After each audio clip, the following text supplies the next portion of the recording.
Hey guys, welcome back to more relationship stories. In this video, my awful entitled parents stole my baby because I supposedly don't deserve a real family. Let's dive right into the video. For as long as I can remember, my sister was always the favorite. That is not me exaggerating or misremembering or something, that is just the way things were in our house. Ever since we were little kids, my parents liked my sister more than me, and that was just a fact. She got more presents, she got more attention, and most important of all, she got much more leeway when she made mistakes. This continued into adulthood and, to be perfectly honest, to this very day. That's right, my sister is a fully grown adult and yet she is still the apple of our parents' eye. She is unemployed and she still has not moved out of the family house yet, but she is still the golden child that can do no wrong. I got a stable career and I'm thriving in my independence, but I will never be more than an ungrateful child to them. Recently, I got pregnant and gave birth to a beautiful baby girl. To get it out of the way, I'm a single parent, but I most definitely wanted the baby and there's nobody in the world that I love more. However, to my parents, this is clearly the greatest injustice the world has ever seen. Why has their least favorite daughter been blessed with a lovely child, while their precious firstborn has been left childless? If you're going to try to dissect their logic and wonder how their unemployed single daughter who lives at home would be ready for motherhood, then don't bother. I stopped trying to figure out their twisted reasoning years ago. Just to give you some idea of exactly what they were thinking, my parents told me to my face that my sister would be a better mother than me. They said this while playing with my daughter when I came over for a visit. Trust me when I say it took every ounce of my willpower to hold back from screaming at them, but I'm not here to whine about frustrating and unfair family dynamics. No, the issue was much more specific and actually terrifying. One day, out of the blue, one of my molars started hurting like hell, so I had to schedule some emergency dental work. Naturally, I needed to find someone to watch my daughter while I was at the appointment. Initially, I was planning on hiring a babysitter. Something in my gut did not feel comfortable with handing her over to my parents and my sister, but when I mentioned the emergency to my family, they pretty much begged me into letting them watch her for the afternoon. When I brought up my plan to hire a babysitter, they gave me the guilt trip of the century. God, if only I could go back, I would have slapped myself upside the head for ever letting my scummy family get in my head. To my shame, I decided to let them watch over my precious little girl during my surgery. They insisted on dropping me off rather than having me drive myself there, their reasoning being that I might not be able to drive myself back after, which did make sense. Looking back, I have no idea why I assumed they were looking out for my best interests. The surgery itself went well. They gave me some pretty serious local anesthetic, but they did not have to put me under, so I was still pretty coherent when it was over and time to get picked up. The most annoying part was that I was pretty damn sure I could drive, if only because wanting to see my daughter again cut right through the pain. As you can probably guess, my parents did not come to pick me up. When I called, they did not answer. When I texted, the messages went unread. I was in a terrified panic as I ordered a ride to take me to my parents' place. Every awful possibility in the world was running through my head and I was certain there must have been some kind of accident. When I got there, I found their car was missing and nobody answered the door when I knocked. I was on the verge of hyperventilating at that point, but then I got a text. It was my mom telling me that my baby needed a proper family and that I did not deserve a family. And just like that, in a single instant, all my fear turned to fury. In the back of my mind, I had known that my family was capable of some pretty monstrous, unloving behavior, but I had somehow convinced myself that it was acceptable as long as it was just directed at me. Once they started to treat my daughter as a pawn, I understood just how unforgivable their behavior was. I guess my family was counting on me not taking that mental leap. As best I can tell, they figured I would just hang my head, go back home, and not do anything about the fact that they had just lied to me, stranded me after a medical procedure, and stolen my daughter. But I was having none of that. I did not even call for a ride back to my own house. I just dialed the police, informed them what had happened, and waited for them to show up. When they did arrive, I calmly explained the situation as best I could. I think they were pretty inclined to believe me, considering that we were standing right in front of my parents' place, nobody was home, and I had a whole lot of proof on my phone of what's going on. Not only did I have the damning text from my mom, but I had more than enough pictures and videos of myself with my daughter to prove that we actually did know each other and I was not making all this up. I don't know if they completely believed my story, but they were eager to investigate, and that was all I wanted. I knew that once all the facts had been dragged into the light, I'd be vindicated. Once I finished talking to the police, they recommended that I go home. I was a little hesitant because part of me hoped that my parents might change their minds and come back with my daughter, but I realized I was still foolishly trying to see the best in my despicable family. I ordered a ride and went home. I'd barely even stepped inside before my phone absolutely blew up with a storm of texts from my mom, my father, and my sister. Every single one of them was demanding to know why I had called the police. That was when I understood just how insane they really were. Among the selfish cruelty of their demands, they told me that I'd already given up my baby, and that they'd already told their friends, neighbors, and the entire rest of the extended family. Apparently, they had been spreading rumors about this for weeks, but that was not the end of their plotting. It seems they'd also prepared all sorts of documents that would confirm custody had been passed over to my sister. Mind you, I had not replied to any of their texts at this point. They were just burying me under a panicked barrage, and I was absolutely stunned to see the pictures they texted me.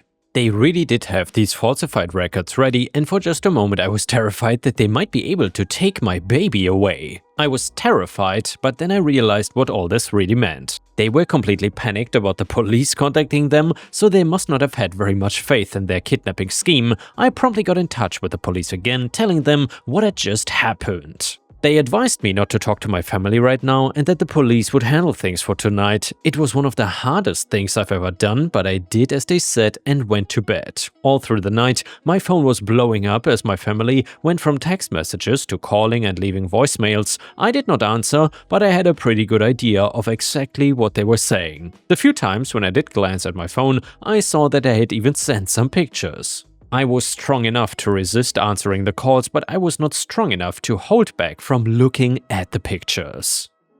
I just had to see if my baby was okay. My heart was in my throat as I checked, halfway expecting the worst, but fortunately, my parents and sister decided that their best option was to plead with me and reassure me that my little girl was doing fine. They kept sending pictures of just how happy my girl was, though she was clearly in discomfort. However, she didn't look like she was in pain, so I told myself that I would have her back tomorrow and they would never get their grubby paws on her again. When the next day finally did roll around, I don't think I'd slept more than a couple minutes, and even that was only because of the anesthetic and exhaustion from the surgery.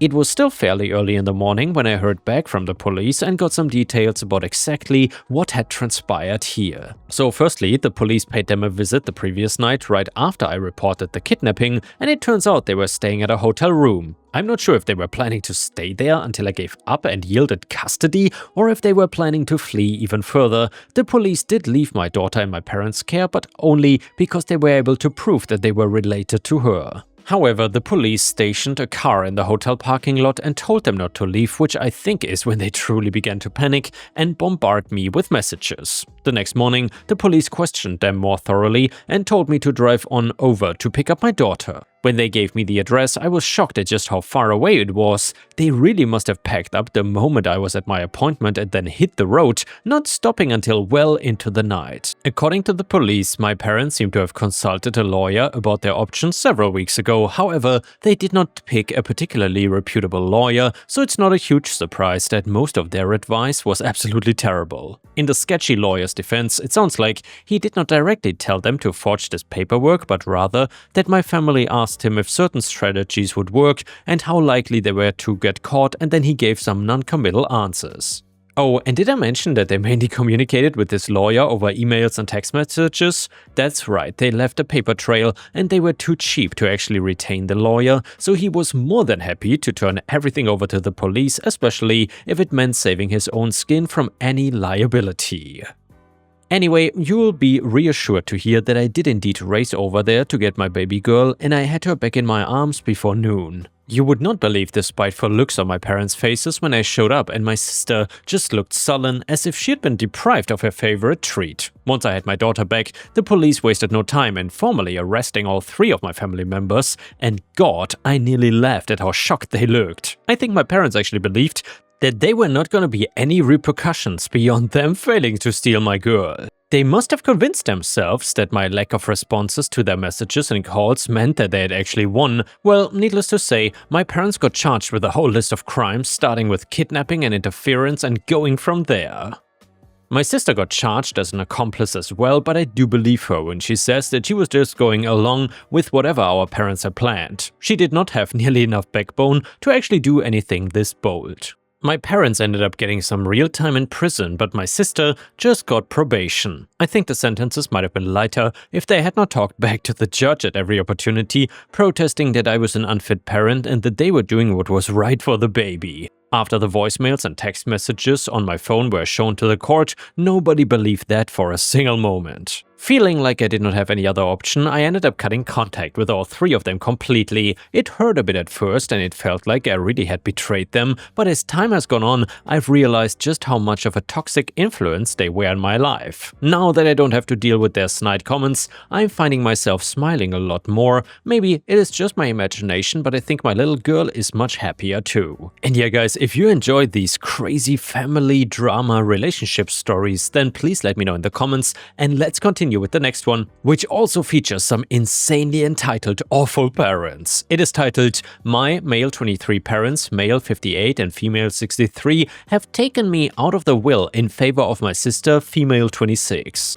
Am I wrong to be so angry about this? So recently I was helping my parents with doing a bit of late spring cleaning and throwing a lot of old rubbish out when I came across what I assume is the most recent copy of their will. The date was June 2012. I did not mean to look at it, but I am moved it. I noticed in the beneficiary section on the front only my sister was listed. And then, I know it was horrible of me to do, I decided to have a read through it. I'm not in it at all. My sister is listed as the sole beneficiary and she will get their house, life insurance policy, savings, car, absolutely everything. They are not rich people by any means, but due to the way property prices have risen since they bought their house in the 80s, this probably comes in total to about £500,000. They've always had a thing with favoring my sister a bit more than me, giving her extra attention and stuff, but I've never really minded. She is a bit of a screw-up, and if I'm honest, she has needed the extra attention. I'm not gonna lie, either my financial situation is a lot better than my parents, I'm engaged and together me and my partner, no kids, make about £45,000 a year. She is a single parent of 2 children, deadbeat dad, no child support, earning about £16,000 a year. I know that is a lot of a gap, and I would understand if they left her a greater share to help her out more, but leaving me with nothing just seems really harsh. While me and my fiancé do earn more, we are not exactly rolling in money. Even if they had only left me 20%, it would still be more than enough to help me start to buy a house. Obviously though, this is all hypothetical as they are both perfectly healthy and have a long time in them yet. It just seems harsh that if they were to die tomorrow, my sister would be set while I would be left with nothing. Am I right to be angry about this? Should I confront them about it or not? And yeah guys, let me know in the comments what you think here. Would you confront your parents about this, and do you think it is unfair, or has OP no reason to complain? Let me know in the comments, I'm really curious what you got to say. OP further said, "I know it's not my money at all, but she is a terrible daughter to them. Over the years she has lied to them, stolen money from them and me, and had to be bailed out and fines paid for drug charges, etc. She barely even finished school as well, so while she is financially worse off, it is only because she has made herself so." On the other hand, I visit them all the time, help them out whenever they ask, and went to university, which they'd always wanted me to do. I paid for it 100% myself with no help, and it just seems like they are punishing me and rewarding her for being a failure. Some more info. With me, they've always had a parenting style of letting me make my own way. If I wanted something, I was expected to do chores and get a job and pay for it. I don't mind that at all. It's made me more responsible actually. My sister, on the other hand, they always bought what she wanted and never really expected as much from her as me. Update to the story. Hey, thank you for your responses. I think the very vast majority of you understood what I was upset about, with only a few idiots thinking that it was about money rather than validation of what I had always believed a bit, that they prefer my sister. I wanted to get this sorted out as soon as possible for book the afternoon of work, and went around to see them and learned 2 new things about myself from my parents. Number 1, I was an accident, and apparently after my sister, my mom had a miscarriage and they decided not to try again,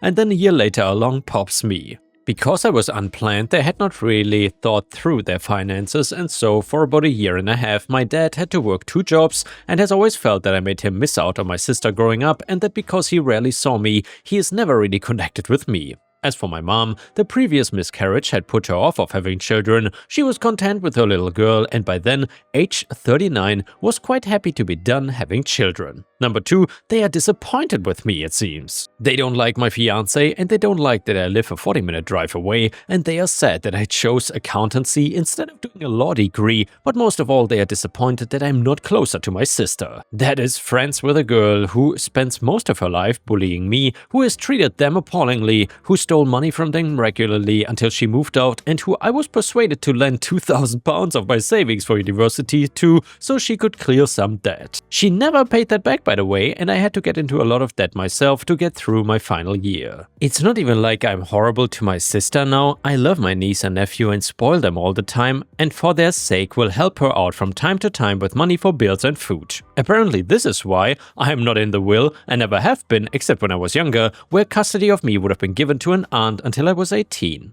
They have never really seen me as their son apparently, and I was always a bit too distant and self-reliant and apparently made it easy for them to love my sister more. I'm not down to get anything as they don't really view me as part of the family. Me going away for 3 years to university made it worse, but it's something that they've always felt.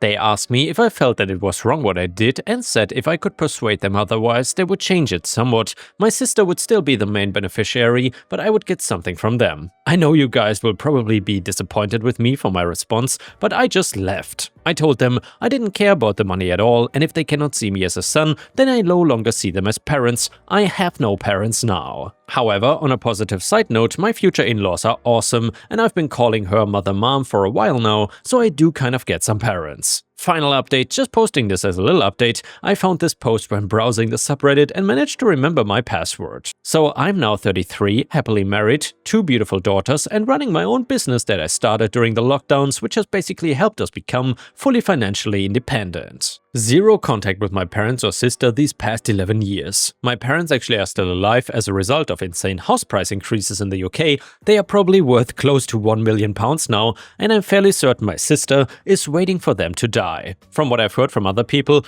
her behavior actually improved, no more stealing etc., but she is still broke and in a dead-end job because she has virtually no qualifications to get anything better and no drive to improve. The only person I'm in any contact with is my nephew, sister's son. He is nothing like his mother, absolutely brilliant mind and currently at university studying math, and my wife and I help him with his living expenses because he wouldn't have been able to go without it, and to be honest, with his mind, it would be a waste. And now let's move on to the next story. It starts like this. For my family, it was my younger brother. He was kind of the black sheep. It was all happy families to start with when we were younger, but then he started going to college and experimenting became a way of life. He became an addict. It got so bad that he ended up dropping out of college and getting whatever dead-end job he could just so that he could afford to buy more drugs. We tried to have an intervention, but that backfired quite spectacularly, and our parents ended up supporting his addiction. Not to say that they paid for his drugs or encouraged him to carry on the way he was living, but they just did not try to stop him. Telling me that they just wanted him to know that they were always gonna be there for him, and when he's ready to quit they will help him.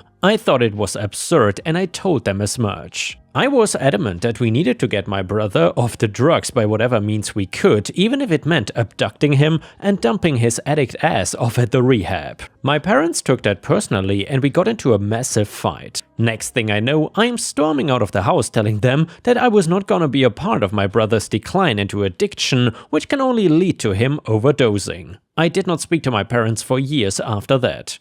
I would reach out to my brother now and then just to make sure that he was still alive, but he would always tell me to F off. After the 3rd or 4th time, I gave up trying to reach out to him. All I could do was just pray that he would find his way one day. We were quite the duo when we were younger, when we were not fighting with each other, that is. We loved to terrorize our local area, causing mischief wherever we went, which is why it was so sad to see him decline into drug abuse. I could not help feel that being the older one, he was my responsibility, that I should have been able to spot his decline. It was hard not to feel like I had let him down. Once I graduated college, I managed to get a job as an engineer for a prestigious car manufacturer. By that time, I had not spoken to my brother in almost a year. Soon after starting work, I met my soon-to-be wife. I'd love to say that it was love at first sight, but it was far from it. She thought I hated her, and I thought she didn't want anything to do with me until a mutual friend told us otherwise. I asked her out, and she thought I was playing a prank, but we hooked up and were inseparable after the first date. A year later we were married, and soon after that we were waiting to have our first child. It was a magical time, but I couldn't help but wish that my family could have been there to witness it. However, they would sooner or later, but not in the way that I would expect. Soon after my daughter was born, I get a random text message from an unrecognized number. All it said was, "I hear you had a child, congratulations, we'll be around soon." I had no idea who it was, and I racked my brain trying to figure it out. Whenever I tried to phone the number, it would just go to voicemail. The next day there's a knock at the door, and wouldn't you know it, it was my mom and my brother.